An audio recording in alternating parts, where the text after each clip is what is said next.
La politique, vous la faites ou vous la subissez, c'est tout l'intérêt de cette émission Face au peuple sur les antennes de la radio-télévision Victoire. Nous avons d'ailleurs aujourd'hui le plaisir à pareil moment d'avoir un invité de marque avec nous qui a bien voulu comme ça répondre à notre invitation dans le cadre de cette magnifique émission de Face au peuple. D'ailleurs, cet invité nous permet comme ça d'être reçu dans ce magnifique cadre que vous pouvez constater. Il s'agit bien sûr de Monsieur Collins Odouma Jean-François. Monsieur Collins Odouma Jean-François, qui, pour être présenté, c'est un acteur majeur aujourd'hui de la société civile qui fait dans le combat pour la protection de la biodiversité, sinon de la mangrove qui est un élément essentiel de l'écosystème qui permet comme ça à nombre de nos citoyens, j'ai envie de dire nos concitoyens, de vivre décemment de toutes les activités qui tournent autour de cette mangrove et des espaces alentours.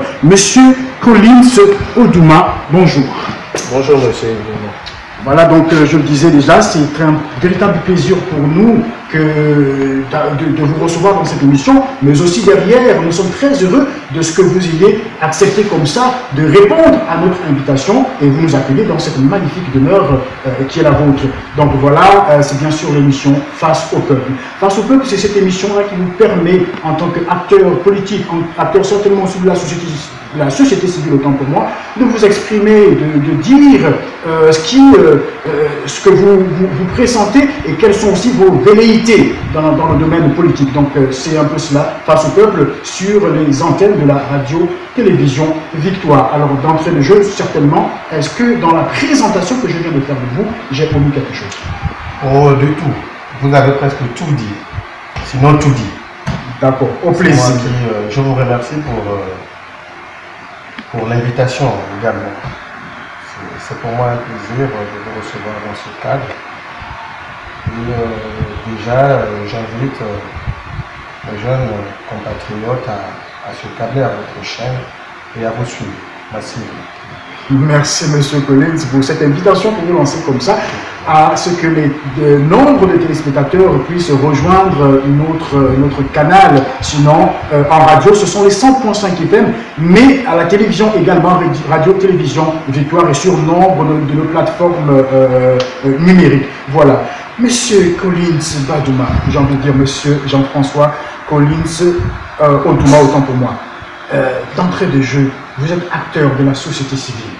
Mais aujourd'hui, on a l'impression que vous avez certaines velléités pour entrer comme ça de plein pied, sinon mettre vos pieds à l'étrier dans le paysage politique national. Qu'est-ce qui a provoqué ce déclic?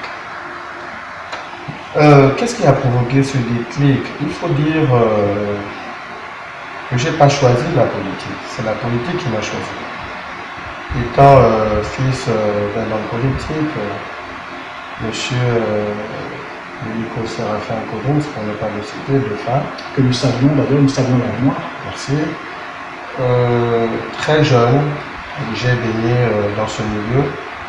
J'ai été formé, encadré, poussé. Aujourd'hui, étant un homme,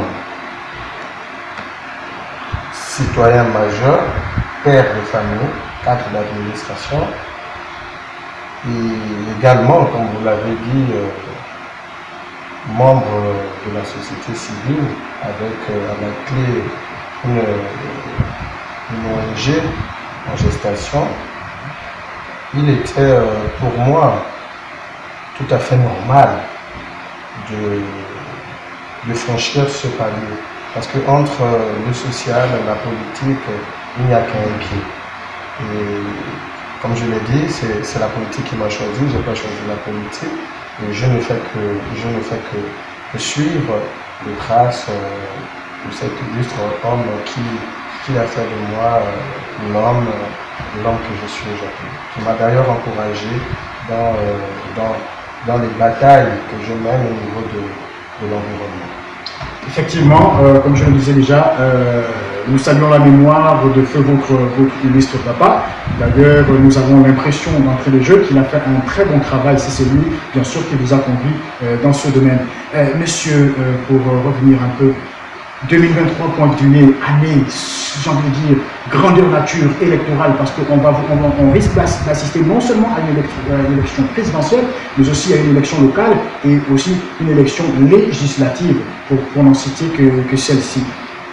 Certainement, vous avez des velléités pour briguer certainement un mandat pour les prochaines élections.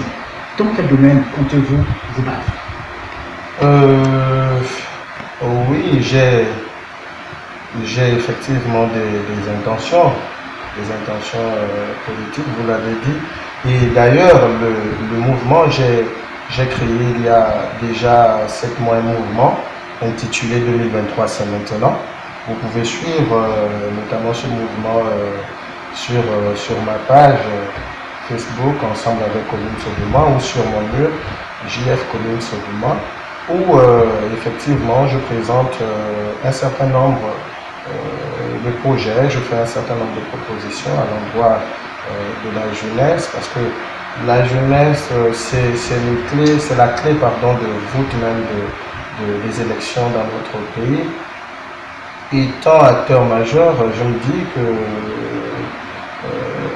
il est tout à fait normal que les jeunes également se présentent pour pouvoir représenter cette jeunesse-là qui, pour moi, ça n'engage que moi, n'est pas assez bien représentée. Donc oui, nous sommes en train de travailler avec une équipe qui n'est pas totalement peaufinée, pour le dire. Donc ça reste à faire. J'invite notamment les jeunes de ma localité, notamment le premier arrondissement d'Akanda, à massivement nous rejoindre pour qu'ensemble nous menions cette bataille des législatives et des municipales. Parce que effectivement, nous souhaitons voir les jeunes à tous les niveaux de la gestion de la cité, c'est-à-dire au niveau des locales, donc à la mairie, et aussi au niveau qu'on ait une représentativité au niveau de l'hémicycle, donc au législatif. Alors parlant comme ça de l'hémicycle, c'est-à-dire de notre Assemblée nationale, vous qui êtes fervent défenseur de l'écologie, de l'écosystème et de l'environnement, avez-vous souvenance comme ça déjà un acteur de ce domaine-là qui est déjà représenté ce domaine du côté de notre hémicycle de l'Assemblée nationale? Au risque de dire des inepties, je parlerai parce que dans le cadre de nos activités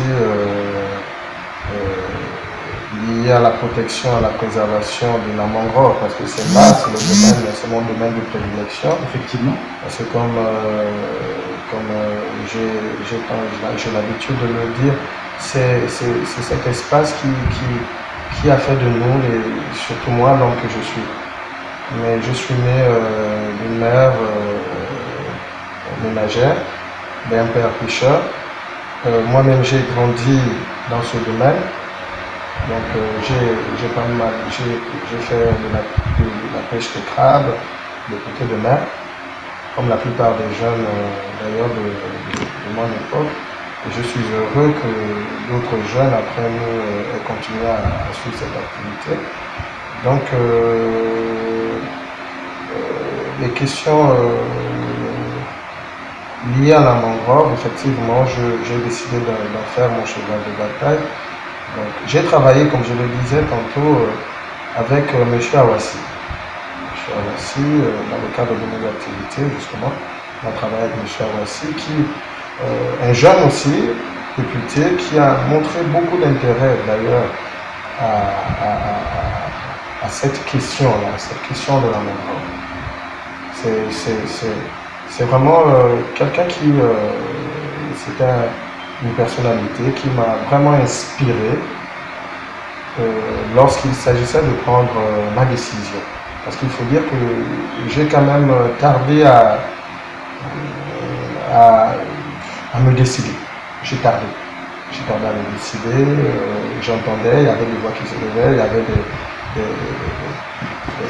des compatriotes qui m'encourageaient. Vu ma rigueur au niveau de la protection de l'environnement, de la mangrove notamment, dans ma localité, ils se sont dit, allez, vas-y quoi. Mais j'ai longtemps hésité. Mais M. Awassi, un jeune député gabonais, m'a beaucoup inspiré.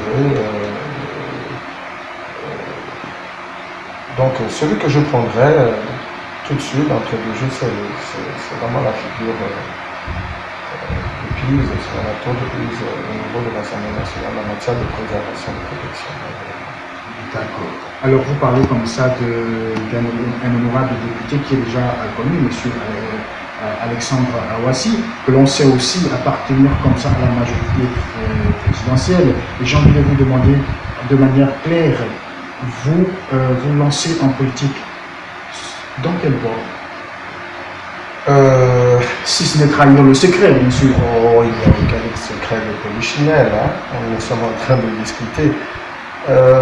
Pour le moment, je préfère regarder, mais ce que je veux juste apporter comme éclaircissement, c'est que je ne m'oppose à rien à personne.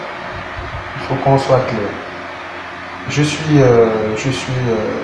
certes un cadre d'administration, je suis également un bon villageois. C'est-à-dire que ce n'est pas péjoratif. Être villageois n'est pas péjoratif, contrairement à ce que certains pensent.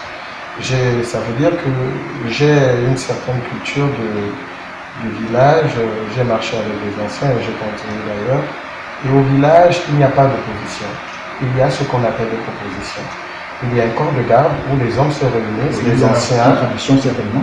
Les anciens et les bons anciens qui se réunissent. Et lorsqu'il y a un sujet qui est mis sur la table, on discute, on écoute, chacun fait sa proposition et à la fin des consultations, une décision est prise. Donc, moi ici, je ne viens pas pour m'opposer à quelqu'un ou à un parti. Je ne suis pas un opposant, je ne sais pas ce que ça veut dire. Je ne sais même pas si ça existe dans nos langues vernaculaires. Je ne crois pas, en langue légale, ça n'existe pas. Je ne m'oppose donc à personne, je ne m'oppose à rien. Moi, je viens vous proposer. Est-ce qu'on peut dire, entre guillemets, que M. Collins Odouma serait un centriste? On pourrait dire.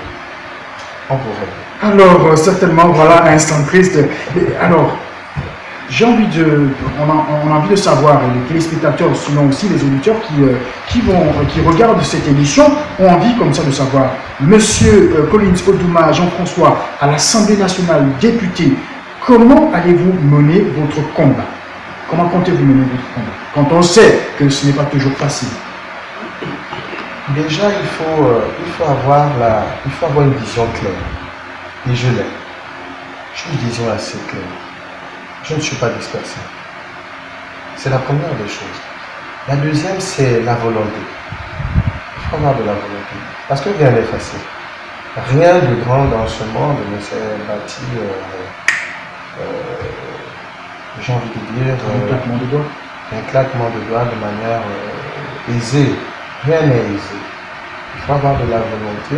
Il faut se battre pour ce qu'on aime, pour ce qu'on veut. Et j'ai l'amour pour ce que je fais.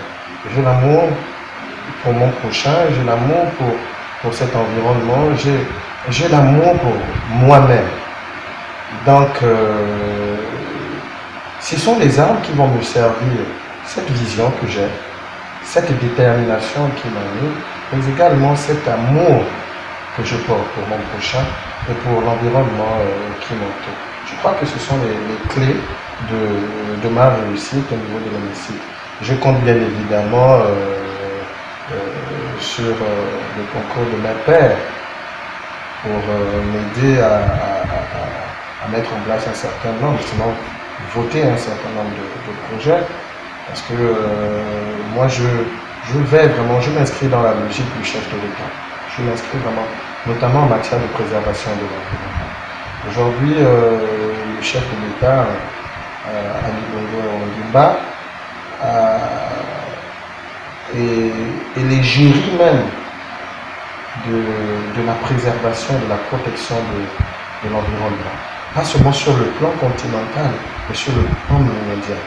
On l'a vu lors de la dernière COP27 en Égypte, où effectivement il a présenté de manière claire la vision du Gabon en matière de préservation et de protection de l'environnement.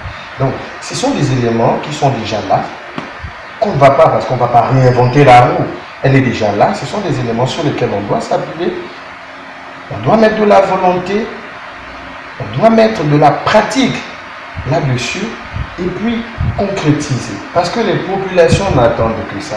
Nous sommes fatigués de cette politique du discours qui veut que, bon, voilà, les effets d'annonce, on annonce ceci, on fait du tapage médiatique là-dessus, mais au finish, on ne voit rien sur le terrain. Et comme je disais, la jeunesse a un rôle important à jouer là-dessus. La jeunesse a un rôle à jouer là-dessus. Parce que nous constituons 60% de la population gabonaise. Nous constituons 60%. C'est vous dire que nous avons une partition et un rôle essentiel. Nous devons accompagner ces politiques et nous devons accompagner ces personnes qui portent ce genre de vision, qui acceptent de supporter et de mettre en pratique cela. Donc c'est ce que je souhaite faire. Je ne vais pas réinventer la roue, il y a des mécanismes qui sont déjà là, mais je compte sur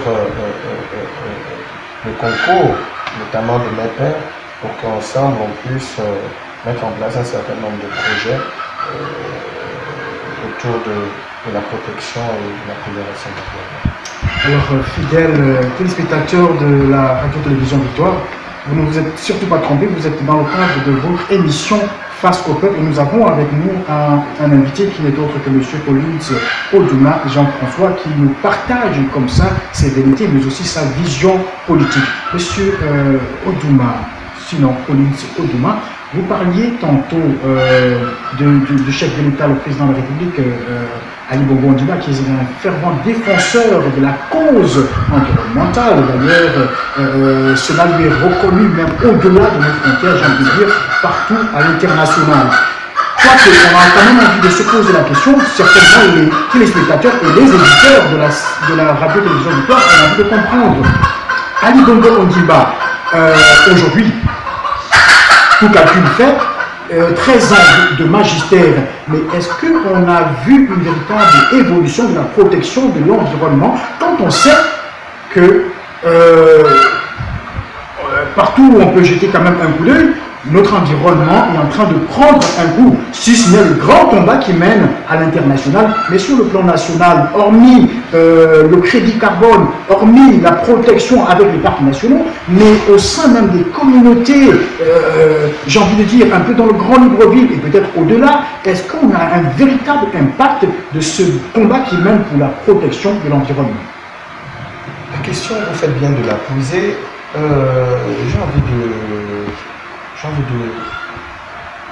J'ai envie de vous prendre un exemple. Lorsqu'un père, parce que le président de la République est considéré comme étant le père de la nation, lorsqu'un père prend une décision, il compte notamment sur le concours de ses enfants, donc de la famille qui constitue effectivement le cadre dans lequel nous vivons. Le président de la République a un gouvernement.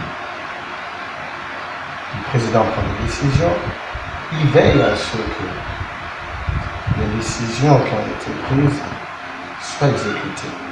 Il y a l'exécutif qui est là, qui est notamment le gouvernement, qui est là pour mettre en musique toutes les décisions prises par le président de la République. C'est le gouvernement qui doit prendre à bras le corps les décisions, qui doit travailler ces décisions, voir les faisabilités, et ensuite relayer, parce que c'est une chaîne, faire descendre l'information de manière à ce que les populations reçoivent clairement ces informations et également participent. Parce que c'est un travail d'ensemble, c'est un travail en chaîne. C'est un travail en chaîne. Nous voyons effectivement le travail qui est fait par le président de la République à l'international, mais nous voyons aussi les efforts qui sont faits sur le plan national. Nous suivons l'actualité. Aujourd'hui, le président a lancé le concours, par exemple, de la ville la plus propre. Pourquoi? Est-ce que c'est au président de prendre ces décisions? C'est au gouvernement de faire ce travail. Nous voyons comment le président de la République reproche souvent à son gouvernement de sa lenteur. Vous comprenez que l'homme ne peut pas tout faire. S'il a un gouvernement, s'il a des gens autour, c'est pour que ces gens-là puissent l'aider à mettre en musique tout ce qui a été décidé. Mais s'il se retrouve seul, vous comprenez que le problème il est posé. Donc je vous dis, pour ma part, parce que je ne veux pas me faire l'avocat de qui que ce soit, mais à mon juste niveau, moi je le dis, c'est à chacun de prendre ses responsabilités. Moi, je n'ai pas attendu que le président prenne une décision en matière de protection de l'environnement pour que moi je me mette au service de la protection de l'environnement. J'ai regardé, parce que c'est mon environnement immédiat. J'ai regardé, j'ai pris conscience de l'impact que les hommes avaient sur cet environnement et en retour de l'impact que ça avait sur nous, les populations. Donc, étant victime moi-même de cette déforestation, de ce désastre écologique, mais je suis obligé, en tant que victime, bien évidemment, de réagir. C'est pourquoi, d'ailleurs, ce combat que je mène pour la préservation de l'environnement, c'est ça, en fait. Je n'ai pas attendu. Donc, n'attendons pas toujours que les choses viennent d'en haut. Nous-mêmes, nous sommes des acteurs. Et je dis, et je répète encore une fois, les jeunes ont une part active à jouer là-dessus. Le président a besoin d'entendre. Il va entendre quoi? Si nous ne disons pas les choses, si nous ne créons pas des canaux justement qui permettent de faire monter l'information. Pourquoi? Je vais pour la petite histoire, en 2020, il y a une vaste opération. La mangrove d'Idolo avait été saccagée. Comment est-ce que l'information était montée jusqu'à l'exécutif? C'est parce que nous l'avons fait. Nous avons utilisé tous les canaux qui étaient à notre disposition pour dénoncer ce qui se faisait au niveau du Cap Extérieur. Et c'est grâce à ça, d'ailleurs, que les hautes autorités, notamment le président, a pris des décisions claires. Mais reste maintenant l'applicabilité de tout ça. Et c'est pas au président, je suis désolé, de faire ça. Comme je disais, c'est une chaîne, il y a des gens qui sont responsabilisés, c'est à chacun de faire son travail. Mais n'attendons pas que la manne nous tombe du ciel. Il faudrait que nous-mêmes, nous mettions au travail, que nous sachions que nous sommes des acteurs, nous ne sommes pas des spectateurs, nous sommes des acteurs. Donc on se mette justement... Ben, vous avez bien fait de dire que vous ne le faisiez pas dans l'avocature pour défendre le chef de l'État, parce que ça en avait quand même tous les... Voilà. Maintenant, monsieur Collins, vous allez certainement, dans votre bataille, vous allez certainement, j'ai envie de dire, avoir un siège dans l'hémicycle de l'Assemblée nationale. Ça, c'est certain. Voilà, ça, c'est certain. Et merci surtout aussi pour votre optimisme, que nous louons d'ailleurs.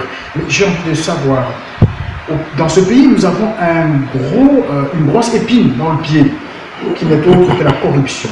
La corruption qui gangrène nombre de nos administrations. D'ailleurs, c'est pourquoi il y a un domaine ministériel qui est celui de la lutte contre la corruption. Mais vous, à l'Assemblée nationale demain, quel sera votre rapport avec cette fameuse corruption, cette épine? Quand on sait qu'il y a toujours, ou encore il y a parfois des dossiers de table qui font en sorte que les yeux brillent, et puis on balaie du revers de la main les projets et la vision qu'on avait au profit, par exemple, de cette enveloppe que l'on nous pose sur un terrain. Vous savez, monsieur Yves, je voudrais vous dire que tout est une question d'éducation.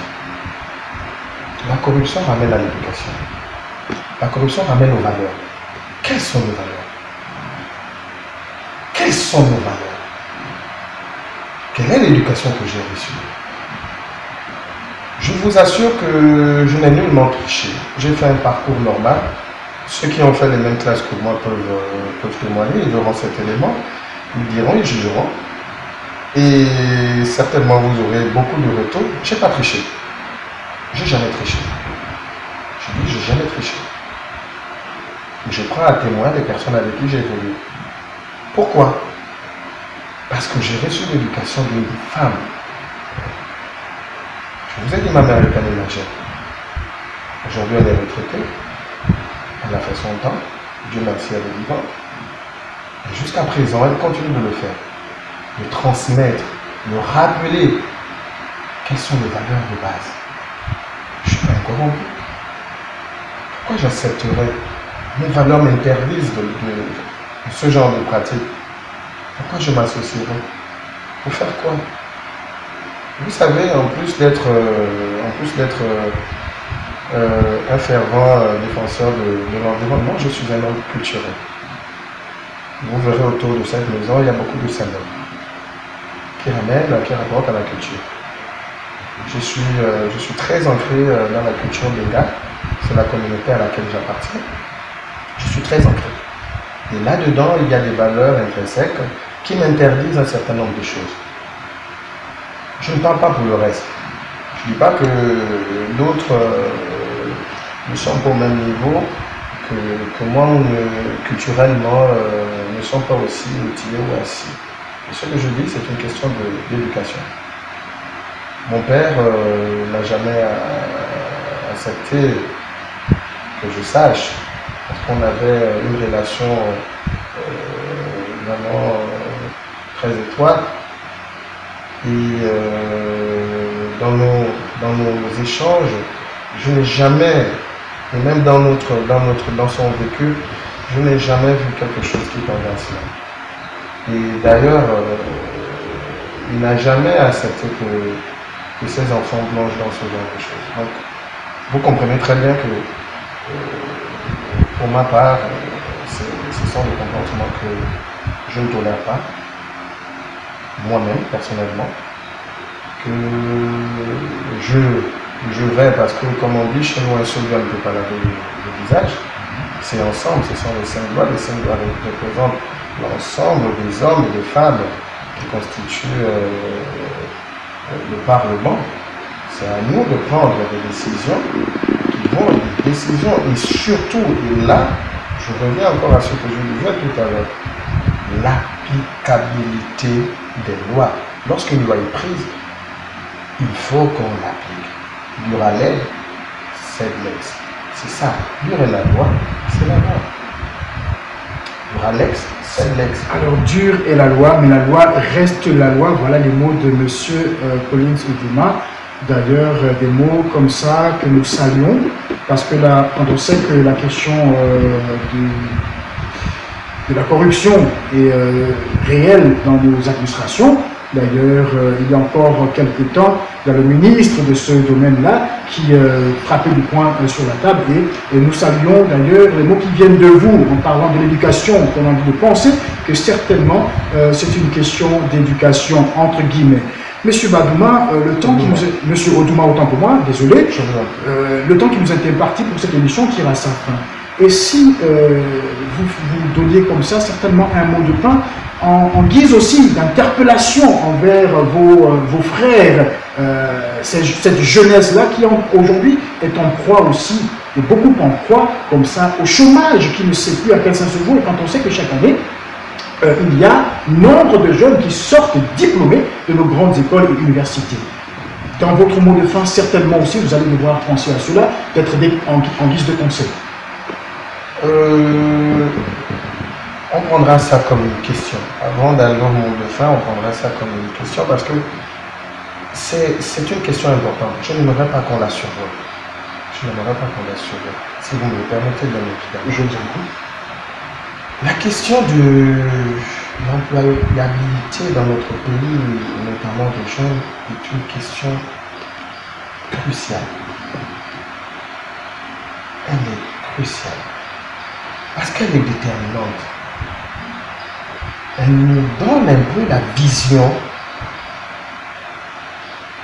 de 2023, 2024, 2024, 2025, 2026, 2030. Elle nous donne la vision. Vous verrez avec moi et vous conviendrez effectivement que les phénomènes tels que la corruption que vous avez citée, préalablement, qui sont les plus corrompus? Ce sont les gens qui sont généralement les plus démunis. Et même là encore, au niveau des rémunérations, au niveau de la fonction publique ou privée. Pourquoi acceptons les pots de vin en réalité? Parce que le pouvoir d'achat, regardez l'inflation au Gabon. Les prix ne sont pas contrôlés. Nous sommes dans une économie libérale.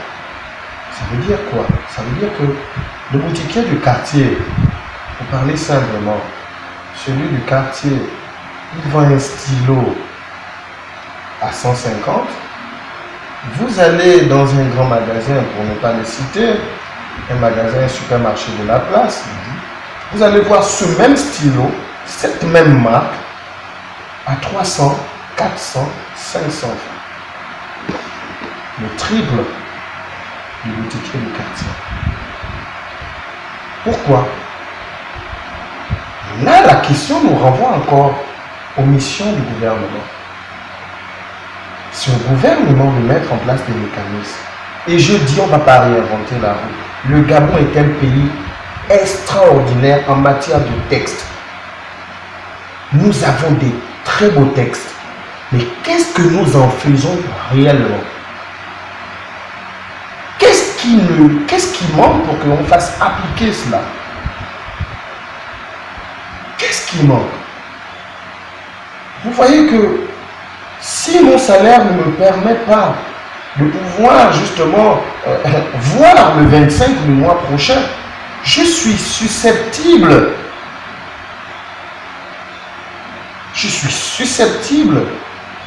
Je deviens vulnérable à la corruption.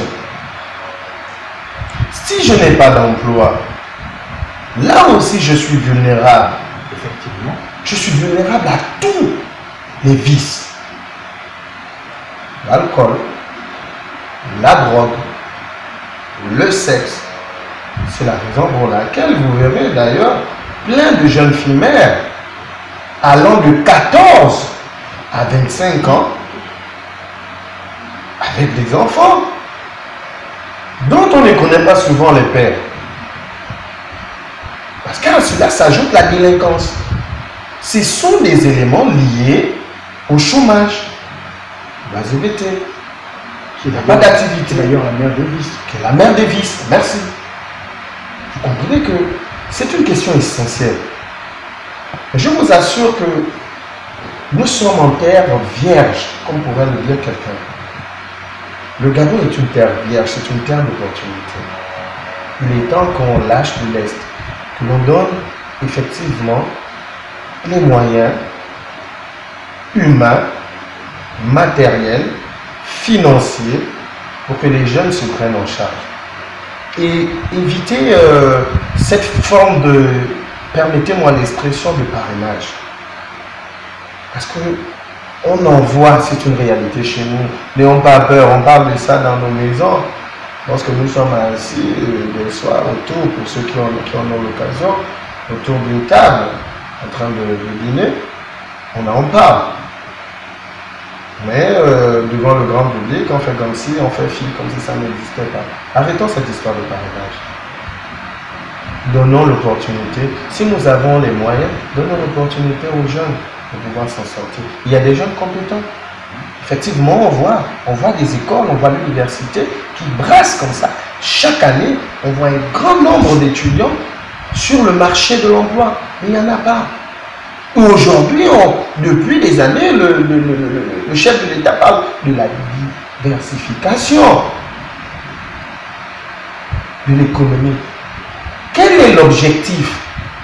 C'est de créer justement des nouveaux pôles d'emploi, des nouveaux métiers qui permettront aux gens, aux jeunes, de pouvoir s'intégrer dans la société, être actifs, se prendre en charge. Donc, ce sont des responsabilités que nous, en tant que politiques, parce que la responsabilité que nous avons, c'est la gestion de la cité.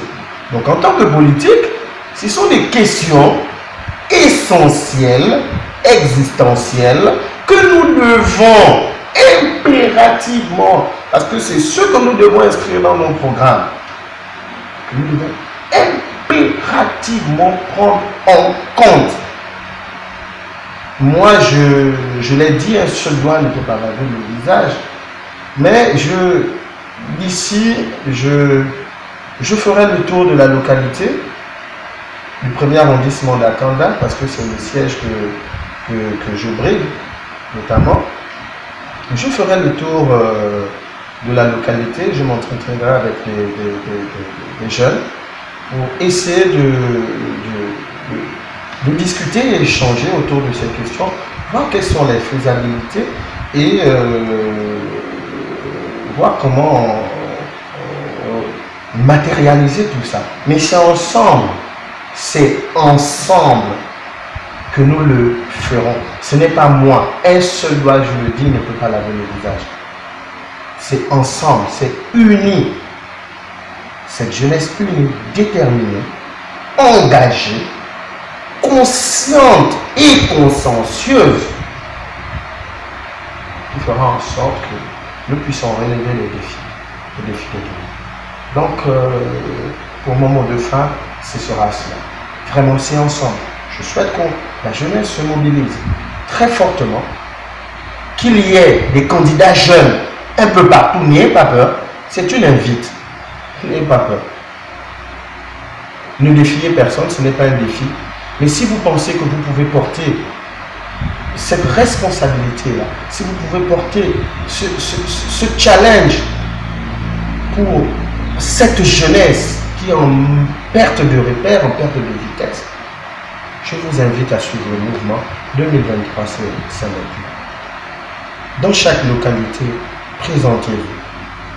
Ne vous opposez à personne. Soyez des bons villageois comme nous. Ne vous opposez à personne. Proposez. Nous sommes des forces de proposition. Nous sommes là pour accompagner nos aînés dans leurs différentes missions. Alors, présentez-vous. Proposez. 2023, c'est maintenant. Le mouvement vous appartient. C'est un mouvement jeune. Je souhaiterais qu'il s'étende sur l'ensemble du territoire. Et je souhaiterais surtout que la voix de la jeunesse soit entendue pour une fois. Que l'on arrête la politique politicienne. Et qu'on colle maintenant les actes paroles. Alors, occupant la majeure partie de la population, à plus de 60%, il est temps que la jeunesse qui représente l'avenir du pays puisse prendre les choses en main, se battre pour être cette force de proposition dans le paysage politique, mais aussi social de notre pays. C'était certainement là les mots de M. Collins Odouma Jean-François, que nous remercions d'ailleurs, et qui a bien voulu partager avec nous cet espace, cette émission face au peuple. Auditeurs de la 100.5 FM, mais aussi téléspectateurs de la radio-télévision Victoire, votre émission Face au peuple prend fin aujourd'hui et nous sommes très heureux de vous recevoir pour un nouveau numéro. À très bientôt. D'ici là, portez-vous bien. Merci.